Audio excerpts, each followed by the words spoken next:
Class 8-এর 170 পাতায় কোষে দেখি 17.2-এর আমরা প্রথম অঙ্কটা করব।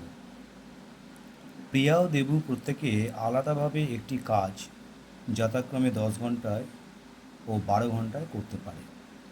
তারা যদি একসঙ্গে ওই কাজটি করে তবে কত সময়ে কাজটি শেষ হবে।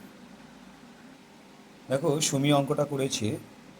ও প্রথমে ধরে নিয়েছে যে সম্পূর্ণ কাজটি এক অংশ।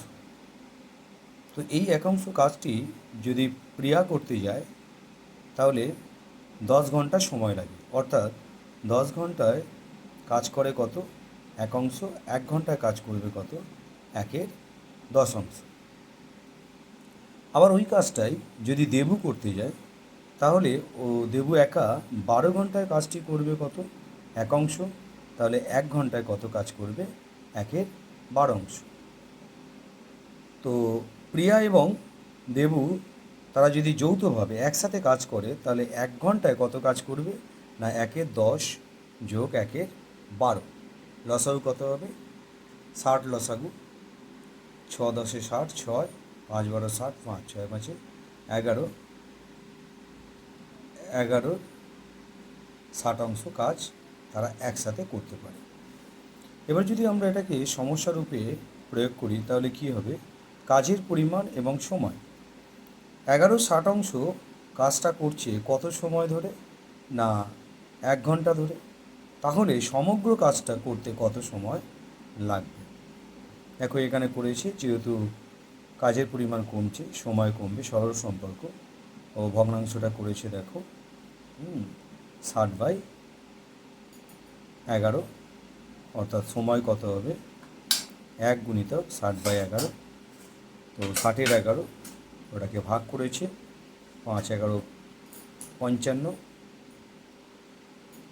5 11 55, আর বিয়োগ করলে 5 সমান 5 শূন্য 5/11 ঘন্টা সময় লাগবে। এরপরে আসছি আমরা দ্বিতীয় অঙ্কটি। দ্বিতীয় অঙ্কটি কী বলেছে? আমি, আমার দাদা এবং আমার দিদি তিনজনে মিলে বাড়ির জানালা রং করব। আমার দাদা, দিদি ও আমি আলাদাভাবে কাজটি করলে 12 ঘন্টা, 12 দিন, 4 দিন এবং 6 দিন সময় লাগে। আমরা তিনজন যদি একসাথে কাজটি করি তাহলে কত সময় লাগবে? প্রায় সিমিলার, একটার মতোই কত। তো সমগ্র কাজটা ধরা হয়েছে এক অংশ। এখানে প্রত্যেকের যে কাজের সময় ছিল সেই কাজের সময়টাকে আমরা কি করেছি? না এককে পরিণত করেছি। অর্থাৎ 12 দিনে কত কাজ করে? না 12 দিনে কাজ করে এক অংশ, তাহলে একদিনে কত কাজ করবে? 1/12 অংশ। সিমিলারলি দাদা 4 দিনে কত করে? 4 দিনে করে এক অংশ, তাহলে একদিনে কত করবে?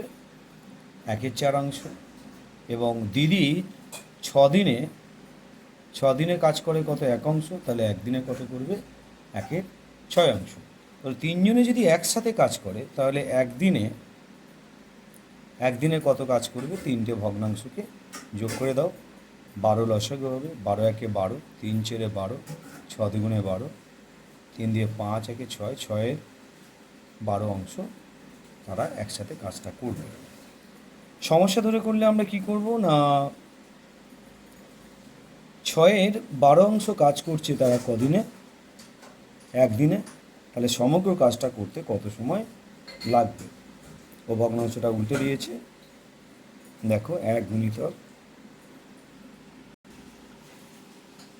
তো ভাগ করতে কত হয়েছে? 2 ঘন্টা, অর্থাৎ 2 দিন। তারা যদি একসাথে কাজটি করে তাহলে সমগ্র কাজটি শেষ হতে কত সময় লাগবে? না 2 দিন সময় লাগবে। 3 অঙ্কটা দেখো, কোনো একটি কাজ অবনী ও আনোয়ার আলাদাভাবে যথাক্রমে 20 দিন এবং 25 দিনে করতে পারে। তারা কাজটি একসাথে 10 দিন করার পর দুজনে চলে গেল। তাহলে 10 দিন করেছে কাজটা, করে তারা চলে গেল। সুখেন বাকি যে কাজটা পড়েছিল সেই কাজটা 3 দিনে করেছে। তাহলে তার কত সময়? হ্যাঁ, সুখেন যদি একা কাজটি করে তাহলে কত সময় লাগবে? চলো দেখা যাক। তো আমরা প্রথমে দেখে নেব অবনী এবং আনোয়ার 10 দিনে কত কাজ করেছে। তারা 20 দিনে কাজ করে কত? 1 অংশ। তাহলে একদিনে কত করবে? 1/20 অংশ। আনোয়ার 25 দিনে কাজ করে 1 অংশ। তাহলে একদিনে কত করে? 1/25 অংশ। তাহলে একদিনে এরা দুজনে কত কাজ করবে? দুটো যোগ করে দাও, লসাগু হবে 100 সমান কত?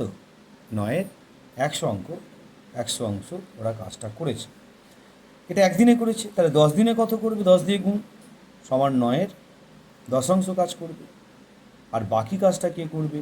বাকি কাজটা করবে সুখেন। বাকি কাজ কত? মোট কাজ হচ্ছে 1 অংশ, সেখান থেকে এরা দুজনে যে কাজটা করেছে সেই কাজটা আমরা বাদ দেবো। হ্যাঁ, 9/10 বিয়োগ করলে কত হবে? না, 1/10 অংশ।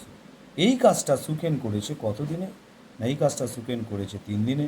তাহলে সমগ্র কাজ করতে তার কত সময় লাগবে? কাজের পরিমাণ কমছে, দিনও কমবে, সরল সম্পর্ক, উল্টে গেল ভগ্নাংশ, সমান 30 দিন। অর্থাৎ সুখেন একা যদি কাজটি করে তাহলে তার সর্বমোট সময় লাগবে কত? 30 দিন।